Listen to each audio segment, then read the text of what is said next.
Gym Gam Kids.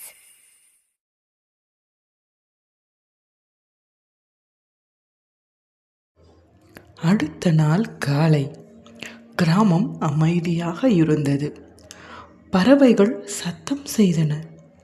சூரியன் மெதுவாக உதித்தது. கிராம குழந்தைகள் விஞ்ஞானியை சுற்றி வந்தனர். மாமா, நீங்க யாரு என்று கேட்டனர். விஞ்ஞானி சிரித்தார். நான் ஒரு சயின்டிஸ்ட் என்று சொன்னார். குழந்தைகளை நம்ப வைக்க அவர் தன் பையில் இருந்த ஒரு சிறிய கருவியை எடுத்தார். அதை அழுத்தியதும் ஒரு சிறிய ஒளிப்பந்து பளிச்சென்று மிதந்தது. குழந்தைகள் அனைவரும் வாவ் என்று கத்தினர். இந்த மாயத்தை பார்த்த கிராம மக்கள், இவர் பேய் இல்லை, இவர் ஒரு மனிதர்தான் என்று பேசத் தொடங்கினர்.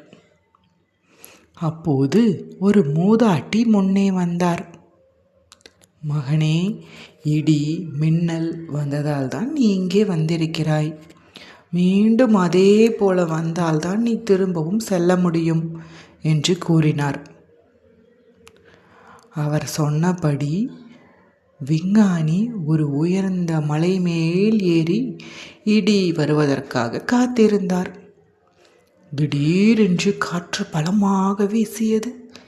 மேகங்கள் கூடின. பளிச்சென்று ஒரு மின்னல், டம் என்று இடி ஒளி. விஞ்ஞானியின் உடலில் ஒளி சுற்றியது.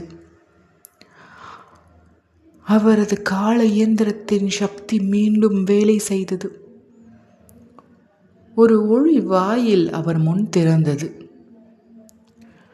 விஞ்ஞானி கிராம மக்களிடம் கையசைத்தார். நன்றி, நீங்கள் அனைவரும் நல்லவர்கள் என்று கூறினார். குழந்தைகள் அனைவரும் திருப்பியும் வாங்க மாமா என்று கத்தினர். அவர் ஒளி வாயிலுக்குள் நடந்தார். ஒளி அதிகரித்தது.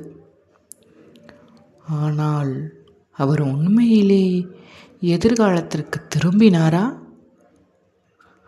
அடுத்த பாகத்தில் தெரிந்து கொள்வோம். Hey kids, if you love this, say to like and subscribe to join the fun.